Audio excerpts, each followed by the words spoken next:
A cloud of dust billowed across the horizon as the wagon raced along the rugged trail, the thundering hooves of the horses punctuating the tension that hung in the air like a summer storm. Lillian Evans clung desperately to the edge of the wooden seat, her knuckles white with effort as the men beside her argued about her fate with callous indifference to her presence. "She'll fetch a good price down in Santa Fe," growled the larger of the two men, his face weathered from years under the harsh sun of the frontier. "Pretty thing like her." "Too much trouble," countered his companion, shooting a venomous glance in Lillian's direction. "Been nothing but complications since we picked her up in Cottonwood Springs." It was 1876, and the promise of a better life that had lured Lillian westward had evaporated like morning dew under the scorching reality of frontier life. Her father's death had left her alone, vulnerable, and at the mercy of these men who had offered her safe passage to Colorado territory. The deception had become clear too late, when they'd revealed their true intentions of selling her to a brothel owner in New Mexico territory. "I can hear you," Lillian said, summoning what courage remained after 3 days of captivity. "And I am not some cattle to be traded." The larger man laughed, a sound devoid of humor. "Hear that, Joe? The lady thinks she has a say." Lillian's heart pounded painfully against her ribs as she scanned the passing landscape. They were traveling through a stretch of open country dotted with scrub brush and the occasional cottonwood tree. Miles from anywhere, from anyone who might help. "Wait," Joe said suddenly, pulling the horses to a stop. "You hear that?" The larger man cocked his head, listening. "Riders, coming fast." Lillian strained to hear, and then she caught at the distant thunder of hoofbeats, growing steadily louder. Hope flared within her chest like a sudden flame. "It's the law," Joe hissed. "Has to be. Someone must have reported her missing." "We can't risk it," the larger man decided, his cold eyes settling on Lillian. "She's the only thing connecting us to Cottonwood Springs." Before Lillian could process his words, rough hands seized her shoulders. She screamed, fighting against their grip, but she was no match for their strength. In one violent motion, they hoisted her up and over the side of the wagon. "No," she cried as she tumbled through the air, her skirts billowing around her. The ground rushed up to meet her, and she braced herself for the impact that would surely break her bones. But instead of the hard earth, she collided with something solid yet yielding arms, strong and sure, catching her mid-fall. The breath left her lungs in a rush as she found herself pressed against a broad chest, the scent of leather and sun-warmed skin filling her nostrils. "I've got you," a deep voice rumbled against her ear. Dazed, Lillian looked up into eyes the color of a summer sky, set in a face both handsome and fierce. A cowboy, his features partially shadowed by the brim of his hat, held her securely against him as his horse danced nervously beneath them. The wagon was already pulling away, the kidnappers whipping the horses into a frenzied gallop. The cowboy's companions, 3 other riders, thundered past in pursuit, but her rescuer remained still, his gaze locked with hers. "You're mine now," he said, his voice rough as the terrain around them, but somehow gentle too. "They won't hurt you again."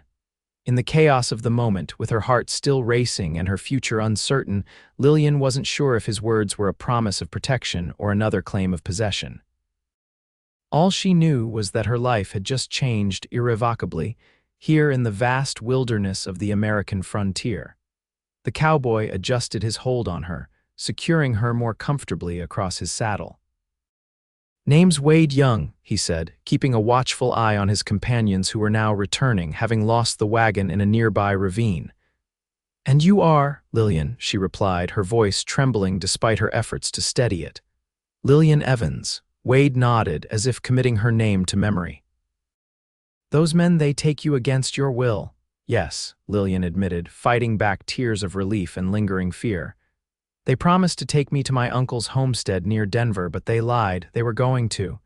She couldn't finish the sentence. A muscle twitched in Wade's jaw. "No need to explain further, Miss Evans. I understand." One of the other riders approached, a man with a silver star pinned to his vest. "Lost them in the gullies," he reported, frustration evident in his tone, "but we'll catch up to them eventually. No one pulls this kind of business in my county." "Sheriff Morris," Wade said, introducing the man. "This is Miss Lillian Evans. Seems those were the same men we've been tracking, the ones taking young women from settlements along the eastern ranges." The sheriff tipped his hat to Lillian. "Madam." "Sorry we didn't catch them, but glad we found you before," he cleared his throat. Before anything worse happened, Lillian nodded, unable to find words adequate to express her gratitude. "We need to get her somewhere safe," Wade said. "She's had a rough time of it." "Take her to Silver Creek," the sheriff suggested. "My sister runs the boarding house there. Tell Martha I sent you and she'll look after the lady until we sort this out." Wade nodded. "That's a good 3 hours ride. We'd best get moving if we want to make it before dark." Lillian stiffened. I don't know you, Mr. Young. Perhaps I should accompany the sheriff." The lawman shook his head. "I need to round up a proper posse and go after those men, Miss Evans. Wade here is one of the most respected ranchers in these parts. You'll be safe with him."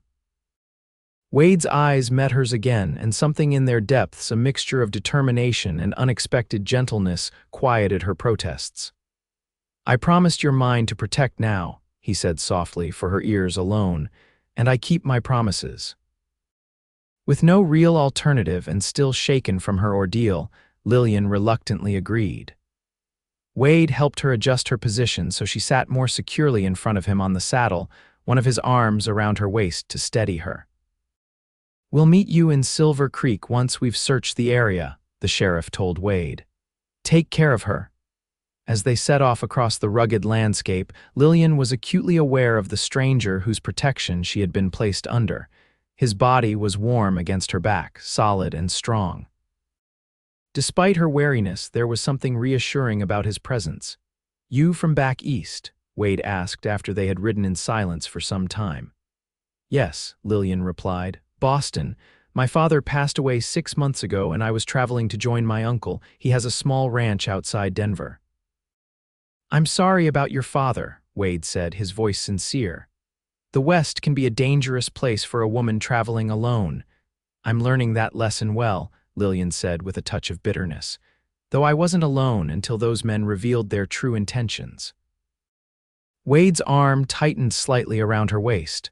"Some men see a woman with no protector as an opportunity. It's not right, but it's the reality out here." Lillian bristled at his words. "I don't need a protector, Mr. Young. I need basic human decency, which apparently is in short supply on the frontier." To her surprise, Wade chuckled. "You've got spirit, Miss Evans, that'll serve you well out here." His voice sobered. "But even men need allies in these territories. No one survives alone for long." As they rode, the landscape changed, the flat plains giving way to rolling hills dotted with pine trees. The sun began its descent toward the horizon, painting the sky in strokes of gold and crimson. "Tell me about your ranch," Lillian said, partly from genuine curiosity and partly to distract herself from the aches developing in her unaccustomed muscles. "It's called Riverspend," Wade replied, pride evident in his voice. "Started with just 50 acres and a dozen head of cattle 5 years ago. Now I've got closer to 500 acres and a growing herd. Built the main house myself, though it's nothing fancy." "And your family?" Lillian asked. A moment of silence followed her question. "No family," Wade finally answered. "My parents died of fever when I was 16. I've been on my own since then." Lillian felt a pang of sympathy. "I'm sorry, I know how difficult it is to lose those you love." "It was a long time ago," Wade said, but the slight tightening of his voice suggested the wound hadn't fully healed. "What about you?" "Any family besides this uncle in Denver?" "No," Lillian admitted. "My mother died when I was very young. It was just father and me until—" She swallowed hard. "Until it was just me." They lapsed into silence again, two souls united by loss if nothing else. The rhythm of the horse's gait and the warmth of Wade's presence gradually lulled Lillian into a state of exhausted drowsiness. Before she realized what was happening, her head had drooped back against his shoulder, and she was asleep. When she awoke, the world was bathed in the deep blue of twilight. She stiffened in momentary confusion, then relaxed as memory returned. "You slept for about an hour," Wade informed her. "We're coming up on Silver Creek now." In the gathering darkness, Lillian could make out the silhouettes of buildings ahead, a small frontier town nestled in a valley. Lamplight glowed in windows, creating islands of warmth in the deepening night. Not much to look at, Wade commented, but the people are good folk for the most part. Silver Creek consisted of one main street with various establishments lining both sides: a general store, a saloon, what appeared to be a blacksmith shop, and several other businesses Lillian couldn't identify in the dim light. Wade guided his horse to a two-story building with a sign proclaiming it Martha's boarding house. "This is it," he said, bringing the horse to a stop. "Martha Morris runs a respectable place. You'll be safe here until we figure out what to do next." Lillian wasn't sure what he meant by what to do next, but she was too weary to question him. When Wade dismounted and reached up to help her down, her legs nearly gave way beneath her, a combination of exhaustion and the unfamiliar hours in the saddle. Wade caught her effortlessly, his hands at her waist steadying her. For a moment, they stood close enough that Lillian could see the stubble on his jawline and smell the leather of his vest. Their eyes met, and something indefinable passed between them, a connection, brief but undeniable.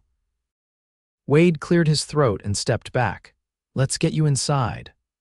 Martha Morris proved to be a formidable woman in her 50s with iron gray hair and shrewd eyes that missed nothing.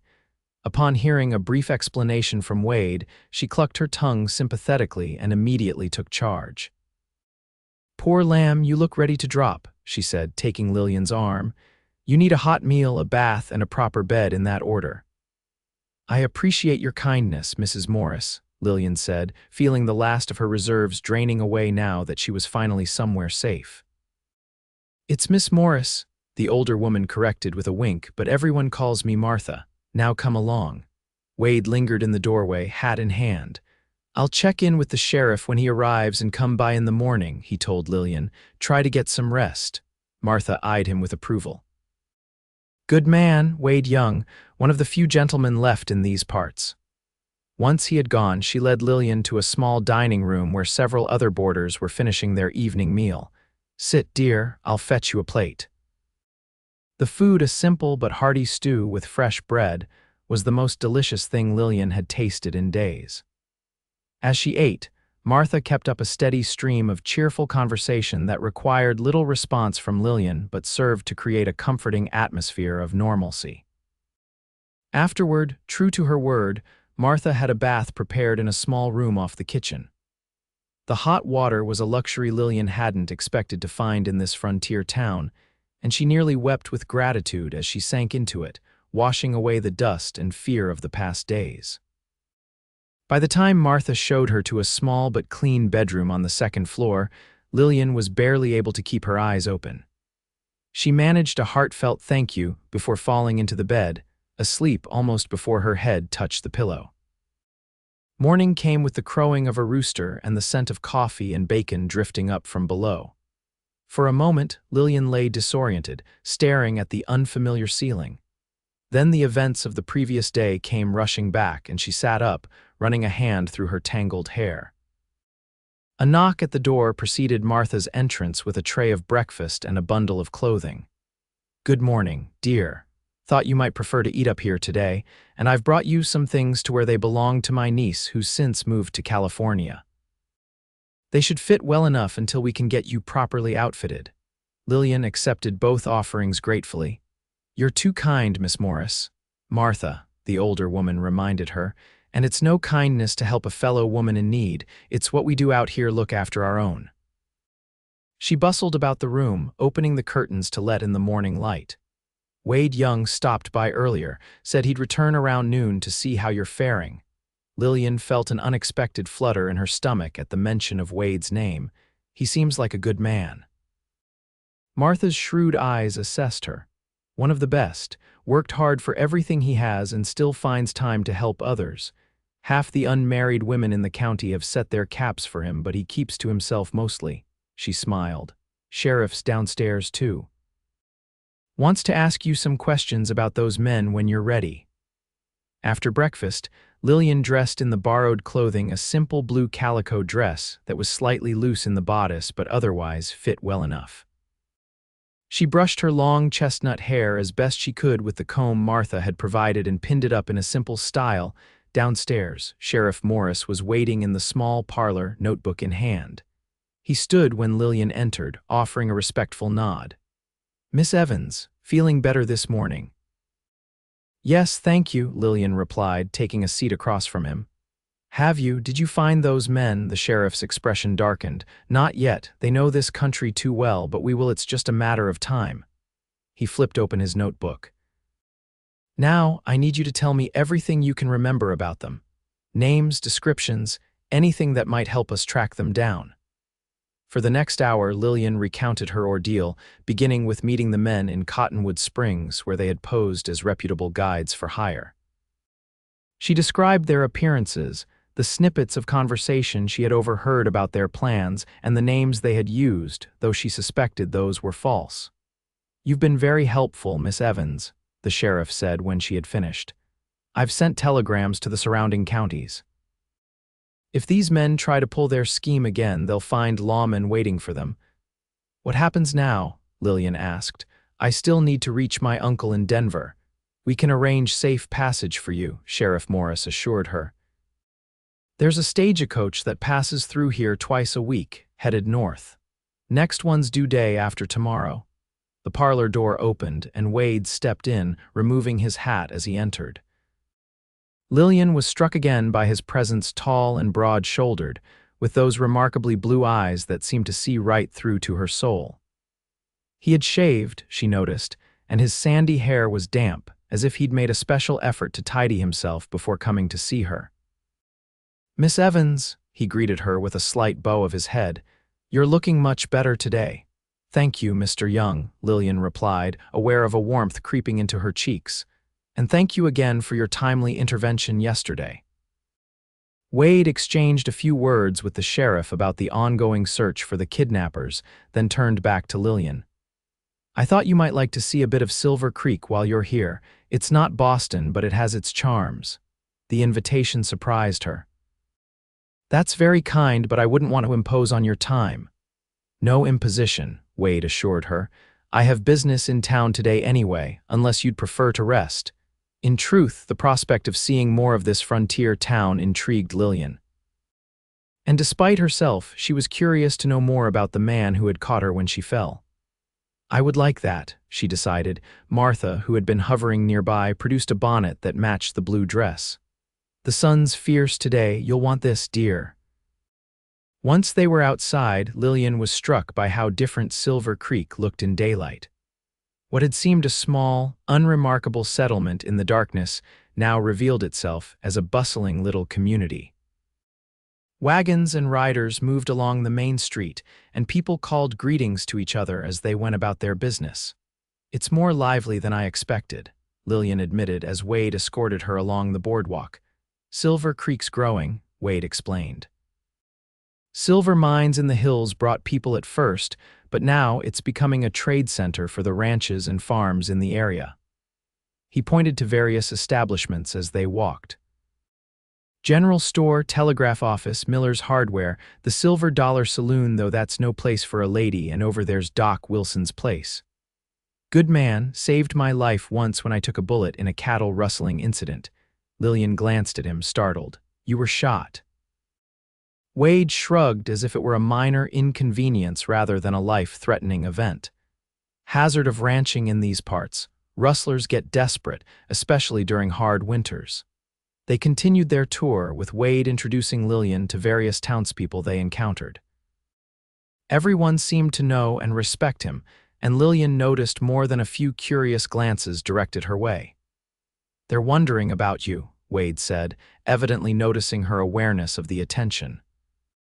"I suppose a strange woman appearing suddenly in town would cause speculation," Lillian replied. Wade's mouth quirked in a half-smile. "Especially one being escorted by a confirmed bachelor like myself." Their final stop was the general store, where Wade had business with the proprietor, Mr. Fulton. While the men discussed an order of supplies for Riverspend Ranch, Lillian browsed the shelves.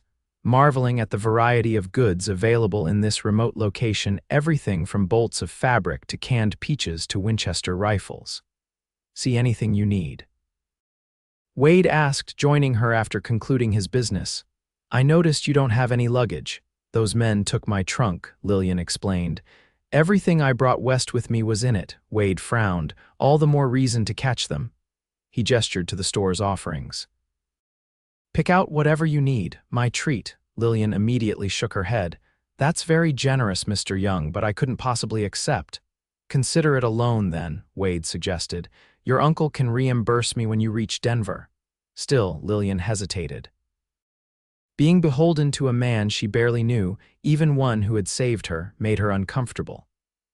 But practicality won out. She did need certain essentials if she was to travel onward. With reluctance, she selected the most basic items: a comb, hairpins, a toothbrush, and a small bottle of rose water. When Wade raised an eyebrow at her meager choices, she explained, I won't need much for just 2 days until the stagecoach comes. Wade seemed about to argue, but instead nodded and paid for her selections. Outside the store, they paused as a commotion at the far end of the street caught their attention. A group of riders was arriving, dusty from the trail and leading a pair of familiar figures on horseback, the men who had thrown Lillian from the wagon. They caught them, Lillian whispered, instinctively stepping closer to Wade, whose arm came around her protectively. Sheriff Morris works fast, Wade observed, his voice tight with controlled anger as he watched the prisoners being led toward the jailhouse. Come on, let's get you back to the boarding house. You don't need to face those vermin today. But it was too late to avoid a confrontation. The larger of the two men, the one who had suggested selling Lillian in Santa Fe, spotted her as the group drew nearer, his face contorted with rage. You. He snarled. This is your doing, you ungrateful. Wade stepped forward, placing himself squarely between Lillian and the prisoner. That's enough, he said, his voice quiet but carrying an unmistakable threat. You've done enough harm. The man spat in their direction but was quickly hustled away by the deputies. Lillian released a shaky breath she hadn't realized she was holding. You're safe, Wade reminded her gently. They can't hurt you now. Lillian nodded, but the encounter had shaken her more than she wanted to admit. Seeing those men again had brought back the terror of being in their power, of the uncertain fate that had awaited her. Wade must have sensed her distress because he guided her to a bench outside the milliner's shop and sat beside her. Take a moment, he suggested. No rush. I'm sorry, Lillian said, angry at herself for showing weakness. It's just seeing them again. No need to apologize, Wade assured her. What you went through would shake anyone. They sat in companionable silence for a few minutes while Lillian composed herself. Around them, the life of the town continued. A wagon loaded with lumber creaked past. Children raced down the boardwalk playing some kind of game. A woman emerged from the milliner's shop with a new bonnet box under her arm. It's strange, Lillian said eventually. Yesterday at this time I thought my life was over, and now here I am, sitting in the sunshine, watching ordinary people go about their day. Wade's eyes, when they met hers, held understanding. Life can change in an instant out here, for better or worse. Which was it for you? Lillian asked impulsively. Better or worse? The question seemed to catch Wade off guard. He considered it for a moment before answering. Both, I suppose. I lost everything once: family, home, future as I'd imagined it, but I found something else. A different life, one I built with my own hands. He looked across the street to where the mountains rose in the distance. There's freedom in that. Lillian thought about her own journey, the loss of her father, the difficult decision to leave Boston for an uncertain future with an uncle she barely knew. I think I understand, she said softly. Wade studied her face as if seeing her truly for the first time. I believe you do. The moment stretched between them, filled with something Lillian couldn't quite name but found herself reluctant to break. It was Wade who finally stood, offering his hand to help her up. Let's get you back to Martha's, he said. You've had enough excitement for one day. As they walked back to the boarding house, Lillian found herself stealing glances at the man beside her. In just over 24 hours, Wade Young had gone from stranger to rescuer to what? Friend, perhaps. Whatever he was becoming to her, Lillian knew that, when the stagecoach arrived to take her to Denver, she would find herself surprisingly reluctant to say goodbye. That evening at dinner, Martha seated Lillian next to Wade, who had been invited to join the boarding house meal. Around the large table sat a variety of Silver Creek residents, a young schoolteacher, an elderly couple who had sold their farm but remained in town, a traveling salesman, and the local telegraph operator. The conversation flowed easily, with topics ranging from local gossip to national politics. Lillian, accustomed to the formal dinner parties of Boston society, found the frank, open discussion refreshing. When asked about her background, she spoke briefly of her life in Boston and her plans to join her uncle. "Denver's growing fast," commented the telegraph operator, Mr. Patterson. "Becoming quite civilized, they say. Not like our little backwater," the schoolteacher, Miss Winters, added with a self-deprecating smile. "Every place has its advantages," Lillian said diplomatically. "Boston has its culture and history, but it also has smoke and crowds and noise. There's a beauty to the openness here that's quite compelling." Wade, who had been quiet for much of the meal, gave her an approving glance. "Most Easterners see nothing but hardship and primitiveness when they look at places like Silver Creek." "Perhaps I'm not a typical Easterner," Lillian suggested, meeting his gaze. "No," Wade agreed softly. "I don't believe you are." After dinner, several of the boarders retired to the parlor for coffee, but Wade excused himself, explaining that he needed to ride back to his ranch to check on things. He would return the following day, he promised, to see how Lillian was faring. As he bid her good night at the bottom of the stairs, Wade hesitated, then said, "I was thinking if you'd like, I could show you around the countryside tomorrow. The view from Carter's Ridge is something special." The invitation surprised and pleased Lillian. "I'd like that very much, Mr. Young." "Wade," he corrected her. "If we're going to be friends, you should call me Wade." "Wade," Lillian repeated, liking the solid sound of it, "and you must call me Lillian." A smile transformed his face, softening the weathered lines and brightening his blue eyes. "Lillian it is. I'll come for you mid-morning if that suits." "Perfect," she agreed, suddenly looking forward to tomorrow with an eagerness that had nothing to do with seeing the view from Carter's Ridge and everything to do with the man who would show it to her. That night, Lillian lay awake for a long time, her thoughts a confusing tangle of past and present, of fears and possibilities. The men who had kidnapped her were now in jail, awaiting trial according to Sheriff Morris. Her immediate danger was past. In 2 days, she would board the stagecoach to Denver and continue on the path she had planned when leaving Boston. Yet something had changed. Or perhaps something in her had changed. The West, which had seemed so hostile and frightening during her ordeal, now revealed other facets: the kindness of Martha Morris, the dedication of Sheriff Morris and his deputies, the warm welcome from the people of Silver Creek, and Wade Young. The man who had caught her when she fell, who had promised protection with that simple declaration, "You're mine now." Words that should have alarmed her but instead had anchored her in a moment of chaos. Lillian turned on her side, watching moonlight create patterns on the bedroom wall. She was being foolish, she knew. Wade was simply being kind to a woman in distress. She would be gone in 2 days, and he would return to his ranch and his life, perhaps with a satisfying story to tell about rescuing an Eastern lady from kidnappers. Yet even as she told herself this, Lillian couldn't quite suppress the flutter of anticipation she felt when thinking about seeing him again tomorrow. Morning dawned clear and bright, with a crispness to the air that hinted at the approaching autumn.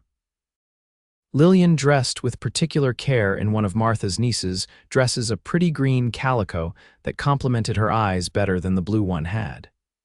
She pinned her hair up neatly and added a touch of the rose water she had purchased the day before. "Well, don't you look lovely?" Martha commented when Lillian came downstairs for breakfast. "Special occasion," Lillian felt her cheeks warm. "Mr. Young," Wade offered to show me the view from Carter's Ridge today." Martha's knowing smile suggested she understood more than Lillian had said. "Did he now? That's interesting. Wade doesn't usually play tour guide for visitors." She poured Lillian a cup of coffee.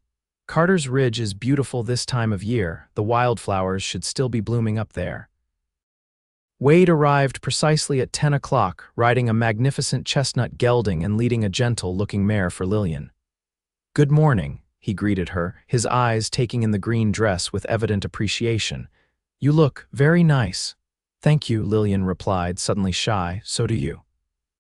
And he did, dressed in clean denims, a fresh shirt and a black vest, with his sandy hair neatly combed beneath his hat. Wade helped her mount the mare, his hands strong and sure at her waist. "Daisy's one of my gentlest horses," he told her. "Do you ride much?"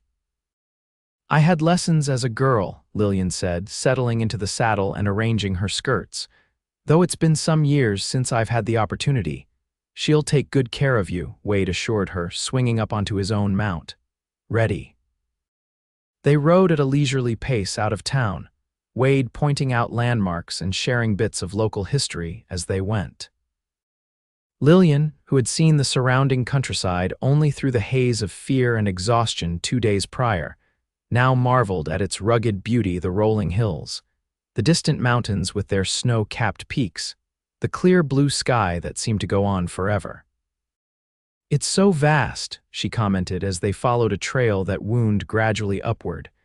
"In Boston, buildings block the horizon everywhere you look. Here you can see for miles." "That's what captured me when I first came west," Wade said. "The openness, the sense of possibility." He glanced at her. "Does it frighten you, all this space?" Lillian considered the question seriously. "Not frighten exactly, it's more humbling. It makes human concern seem very small," Wade nodded, clearly pleased with her answer. "Most people from cities find it unnerving. They need walls around them to feel secure." "Perhaps I'm adapting to frontier life more quickly than expected," Lillian suggested with a smile. The trail steepened, and conversation lapsed as they concentrated on the climb. After about an hour's ride, they reached Carter's Ridge, a high plateau that offered a spectacular panoramic view of the surrounding territory. "Oh," Lillian exclaimed as they emerged from the tree line onto the ridge, "it's magnificent." Before them stretched a vista of valleys, hills, and distant mountains, with a ribbon of river winding through the landscape like a silver thread. Wildflowers carpeted the ridge in patches of purple, yellow, and white, nodding in the gentle breeze. Wade helped Lillian dismount, then tethered the horses to a nearby tree. From his saddlebag, he produced a small bundle wrapped in a cloth. "I thought we might have a picnic," he explained. "Martha packed some food for us." Touched by his thoughtfulness, Lillian helped spread the cloth on a grassy spot with a perfect view. The simple meal, cold chicken, bread, cheese, and apples, tasted extraordinary in such a setting. As they ate, Wade pointed out various landmarks: his ranch in the valley below, the trail that led to the mining camps in the mountains, the pass that the stagecoach would take on its way to Denver. "How far is Denver from here?" Lillian asked, suddenly conscious of the ticking clock on her time in Silver Creek. "About 100 miles as the crow flies," Wade replied. "Longer by road. The stagecoach takes 2 days with stops along the way." Lillian nodded, an unexpected heaviness settling in her chest. "My uncle's expecting me. He'll be worried when I don't arrive on schedule." Wade studied her face. "You don't sound particularly eager to get there." The observation startled her with its accuracy. "I barely know my uncle," she admitted. "We've met only twice, when I was a child and he visited Boston. He's my father's half-brother, considerably older." "Why go to him then?" Wade asked. Lillian sighed, picking at a blade of grass. "I had few options after father died. Our finances were not what I had believed. The house had to be sold to settle debts. Uncle Gerald wrote offering me a home, and it seemed preferable to becoming a companion to some elderly Boston matron, which was the only other respectable option for a single woman of my limited means." Wade was silent for a moment, his eyes on the distant horizon. "The West offers different possibilities for women. It's harder in some ways, yes, but there's less concern with social standing and family connections. People are judged more by what they can do than by who their parents were." "Is that why you came west?" Lillian asked. "For different possibilities?" A shadow crossed Wade's face. "Partly. After my parents died, there wasn't much left for me in Pennsylvania. I worked on riverboats for a while, then as a cowhand on cattle drives. Saved every penny until I could buy my own piece of land." His expression softened. "First time I rode through this valley, I knew it was where I wanted to put down roots." "You built something impressive from nothing," Lillian said, admiration clear in her voice. "That takes courage and determination." Wade shrugged, uncomfortable with the praise. "Just did what needed doing, same as anyone would." "Not anyone," Lillian countered. "Many would have given up or taken easier paths." Their eyes met and held, and in that moment, Lillian felt a connection to this man that transcended their brief acquaintance, a recognition of kindred spirits, perhaps, or simply the natural affinity of two people who understood something essential about each other. The moment was broken by a distant rumble of thunder. Wade glanced at the sky, where clouds were beginning to gather over the mountains. "Weather's changing. We should head back before the storm hits." They packed up the remains of their picnic and mounted their horses.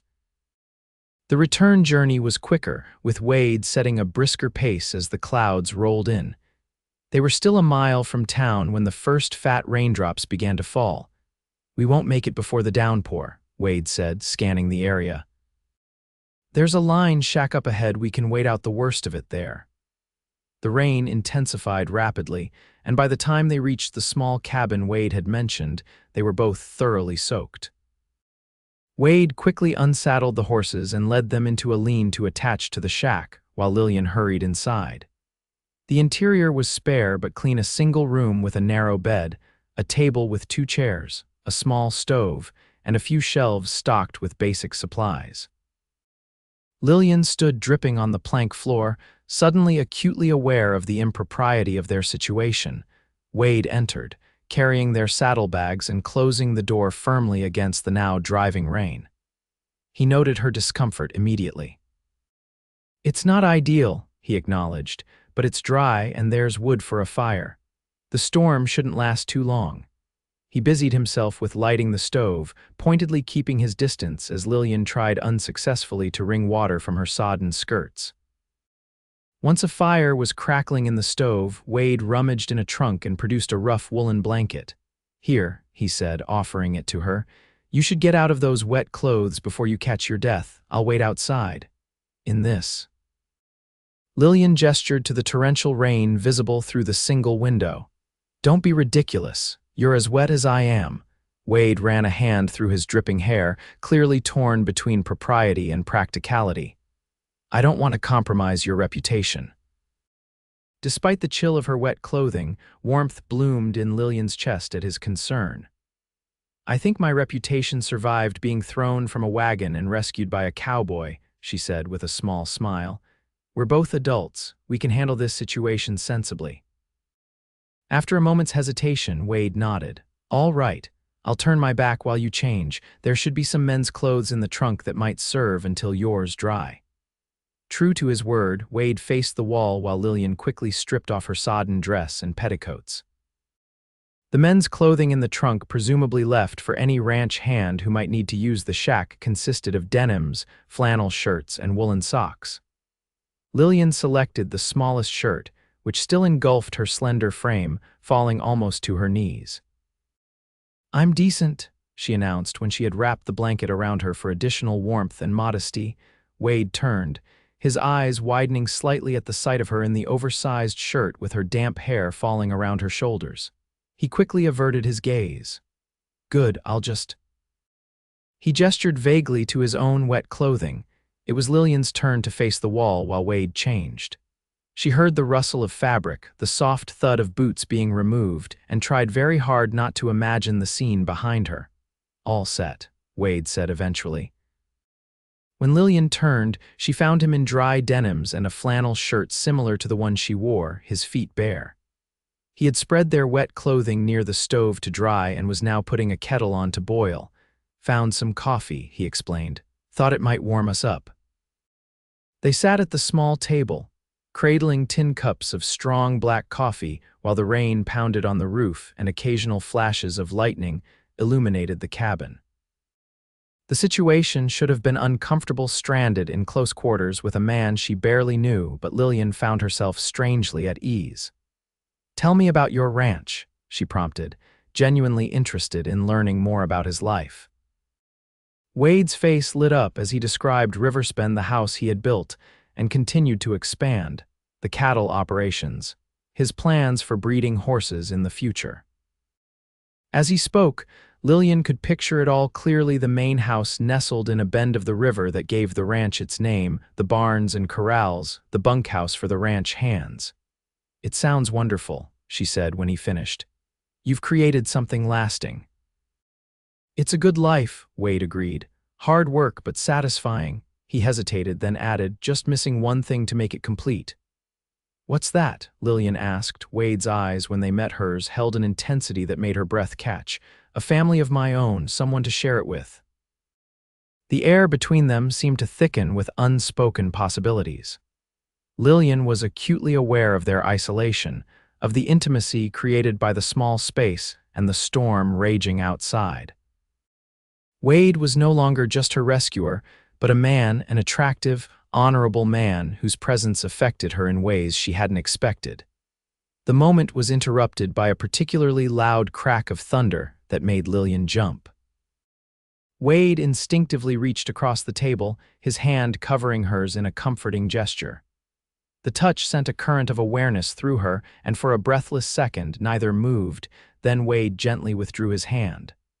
"Storm's moving closer," he observed, his voice slightly rough. "Might be here a while longer." They passed the next hour in conversation that carefully avoided anything too personal. Wade told stories of frontier life that made Lillian laugh, while she shared anecdotes about Boston society that he found equally amusing. Outside, the storm continued unabated, rain lashing against the cabin and wind howling around the eaves. Eventually, the kettle boiled dry and Wade rose to check their clothing. "Still damp," he reported, "but the rain's letting up a bit. If you're not too uncomfortable, we might wait another hour before heading back." "I'm not uncomfortable," Lillian assured him, though in truth, she was becoming increasingly aware of him in ways that had little to do with physical discomfort and everything to do with an attraction she could no longer deny, even to herself. Wade returned to his seat, his eyes studying her face with an intensity that suggested he might be experiencing a similar internal conflict. "Lillian," he began, then stopped, seemingly searching for words. "Yes," she prompted when he didn't continue. He sighed, running a hand through his hair, which was now mostly dry and slightly disheveled. "I know you're leaving tomorrow, going to your uncle's as planned." "Yes," Lillian confirmed, though the prospect now filled her with an inexplicable sadness. "What if?" Wade hesitated, then plunged ahead. "What if there was another option?" Lillian's heart began to beat faster. "What do you mean?" Wade leaned forward, his expression earnest. "I know we've only known each other for a few days, and I know this is sudden. But sometimes out here, life moves at a different pace. Sometimes you just know when something's right." "Wade," Lillian whispered, hardly daring to believe where this conversation might be heading. "I'm not a wealthy man by Eastern standards," he continued. "But I have a good ranch growing every year, a comfortable home, and I find myself not wanting to say goodbye to you tomorrow." The simple honesty of his words touched Lillian deeply. "I've been feeling the same way," she admitted softly. "But it seems so impulsive, so unlike me to even consider." "To consider staying," Wade finished for her, "or to consider staying with me, both," Lillian answered truthfully. "I hardly know you, and yet I feel as if I do in ways that matter." Wade reached across the table again, this time deliberately taking her hand in his. "I'm not asking for an answer right now, just asking you to think about it, to consider writing to your uncle, explaining that you've found another situation that suits you. Assuming, of course, that staying in Silver Creek, staying at Riverspend would suit you." Lillian looked down at their joined hands, his large and work roughened, hers small and pale against his sun-darkened skin. "You caught me when I fell," she said softly. "You said I was yours now." "I meant to protect," Wade clarified quickly, "not to possess, never that." "I know," Lillian assured him, "and that's why I'm even considering this crazy notion." She met his gaze directly. "What exactly are you proposing?" Wade Young, a slow smile spread across his face. "I'm proposing that you stay, get to know Silver Creek, get to know Riverspend." His voice deepened. "Get to know me." And if after a reasonable time you find that this life, this place, this man, is what you want, then I'm proposing marriage." The word hung in the air between them, momentous, and yet somehow not shocking at all, as if their brief, intense connection had been leading to this moment from the first. "This is madness," Lillian said, but she was smiling. "Complete madness." "Welcome to the West," Wade replied, his eyes crinkling at the corners, "where today's madness is tomorrow's ordinary life." Outside, the storm had passed, leaving behind a washed, clean world and the sweet scent of rain-soaked earth. Inside the small cabin, two people who had been strangers mere days ago contemplated a future neither had imagined before. A wagon, a fall, and a timely rescue had changed their lives irrevocably. Lillian knew she should be sensible, should insist on continuing to Denver as planned. But something in her had shifted since coming west. Perhaps it was the vast open spaces encouraging a more expansive view of possibilities, or perhaps it was simply meeting this man who embodied the best qualities of frontier life. Strength tempered with kindness, independence balanced with community, and above all, the courage to build something new. "I'm not saying yes," she told Wade, though her hand remained willingly in his, "but I'm not saying no either." Wade's smile deepened. "That's enough for now." They rode back to Silver Creek as the sun was breaking through the clouds, casting golden light across the rain-washed landscape. By unspoken agreement, they kept their conversation light, both needing time to absorb the monumental shift in their relationship that had occurred in the line shack. Martha raised her eyebrows at their damp appearance, but made no comment beyond offering hot tea and suggesting Lillian might want a warm bath to ward off any chill. Wade took his leave with a promise to return for dinner, his eyes conveying far more than his casual words. Alone in her room after her bath, Lillian sat at the small writing desk by the window, composing a letter to her uncle in Denver. She explained the delay in her journey due to the incident with the kidnappers, assured him of her current safety, and then, after much consideration, added that she had been offered a position as a schoolteacher in Silver Creek and wished to remain there for a trial period. It wasn't exactly a lie. Miss Winters had mentioned at dinner the previous evening that the growing town could use a second teacher, and Lillian had teaching experience from tutoring younger children in Boston. But it wasn't the whole truth either. That would come in a later letter, when she was more certain of her own heart and mind. The stagecoach arrived the following day as scheduled, but Lillian was not among the passengers who boarded it for Denver. Instead, she stood on the boardwalk beside Wade, watching it depart with her letter to Uncle Gerald safely entrusted to the stage driver. "Having second thoughts?" Wade asked, noting her thoughtful expression as the coach disappeared in a cloud of dust. "No," Lillian replied, surprising herself with the certainty she felt. "Just thinking about how differently things might have turned out if those men hadn't thrown me from their wagon." Wade's arm slipped around her waist, a gesture that was becoming familiar and welcome. "I prefer to think it was fate," he said. "You were meant to land in my arms." Lillian laughed at the uncharacteristic romanticism from this practical rancher. "Is that so?" "Absolutely," Wade affirmed, his blue eyes warm with affection. "Some things are just meant to be." Lillian Evans. The weeks that followed took on a rhythm that felt surprisingly natural. Lillian stayed at Martha's boarding house, but spent most days at Riverspend Ranch, getting to know the property and the routines of ranch life. True to her letter, she also began assisting at the Silver Creek School, discovering that she enjoyed teaching the mixture of ranch and town children who attended. Wade courted her properly with dinner invitations, rides across his property, and occasional gifts, a book of poetry he had ordered from Denver, wildflowers gathered during his rounds, a handkerchief embroidered with her initials that he had somehow convinced Martha to help him with. Lillian found herself falling in love not just with Wade, but with the life he had built and the community around him. Silver Creek, with its mixture of rough frontier practicality and growing civic pride, became increasingly familiar and dear. The vast landscape that had initially seemed so alien now felt like home in a way Boston never had, by the time autumn painted the aspens gold and brought a sharper edge to the morning air, Lillian's decision was made. She had written to her uncle several times, gradually revealing the true nature of her situation, and while he expressed surprise, his response was ultimately supportive. "Life takes unexpected turns," he wrote. "Your father would want your happiness above all." One crisp October afternoon, Wade took Lillian riding to a spot along the river that gave Riverspend its name. Cottonwood trees flamed yellow against the blue sky, and the river flowed clear and cold over stones smoothed by centuries of current. "I've been thinking," Wade said as they sat side by side on a fallen log, watching the water flow past. "A dangerous pastime," Lillian teased, comfortable now with the easy banter they had developed. Wade smiled but didn't rise to the bait. "I've been thinking about the house. It needs improvements if it's going to be a proper home for a family." Lillian's breath caught at the implication. "Does it?" Wade turned to face her fully, taking both her hands in his. "I've tried to be patient, Lillian, to give you time to be sure, but I need to ask now formally." He drew a deep breath.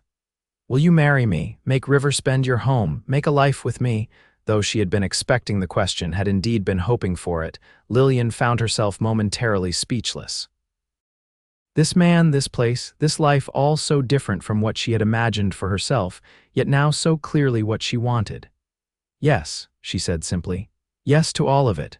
The joy that transformed Wade's face was answer enough to any lingering doubts she might have harbored.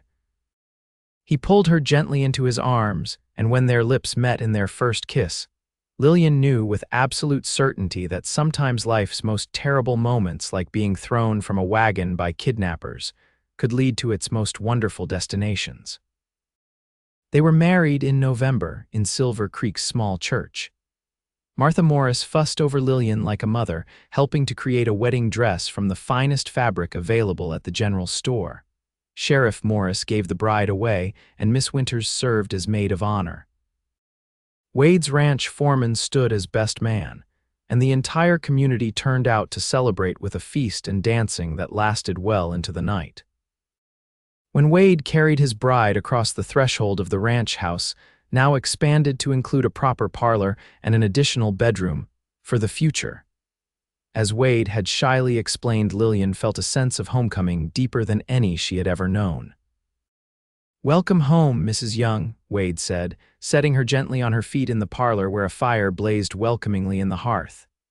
"It's perfect," Lillian told him, taking in the simple but comfortable furnishings, the shelves Wade had built for her books, the curtains Martha had helped her sew.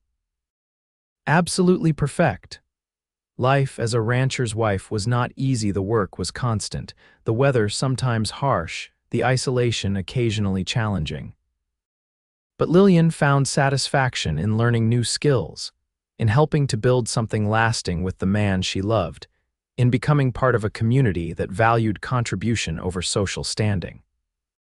By the following spring, when the first wildflowers began to carpet the hills around Riverspend, Lillian had news that brought tears of joy to Wade's eyes. "A baby," he whispered, his hand gentle on her still flat stomach. "Our family is beginning." Standing in the doorway of their home, watching the sun set over the land that was now truly theirs, Lillian thought about the strange path that had brought her here from proper Boston lady to kidnap victim to rancher's wife, and soon-to-be mother. None of it had been in her plans, yet all of it felt right, felt meant. "What are you thinking about?" Wade asked, coming to stand behind her, his arms encircling her waist. Lillian leaned back against him, savoring his strength and warmth. "I was thinking about the day we met. About falling from that wagon and into your arms." Wade chuckled, the sound rumbling pleasantly against her back.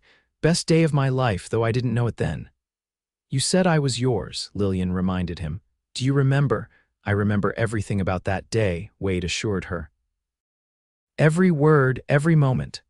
Lillian turned in his arms to face him, reaching up to touch his beloved face now as familiar to her as her own, yet still capable of taking her breath away with a glance or a smile. "You were right," she told him softly. "I am yours and you are mine." And somehow, against all odds and expectations, we found exactly where we belong. As the first stars appeared in the darkening sky above Riverspend Ranch, Wade Young kissed his wife with all the tenderness and passion that had grown between them since that fateful day when a desperate act of cruelty had led, improbably, to a lifetime of love. In the years that followed, the story would be told many times to their children, to newcomers in Silver Creek, to friends and neighbors who never tired of hearing how Lillian Evans had been thrown from a wagon only to be caught by a cowboy who declared, "You're mine now." It became something of a legend in those parts, a tale of how fate could work in mysterious ways, turning danger into deliverance and strangers into soulmates. And whenever Lillian told the story, she always ended it the same way.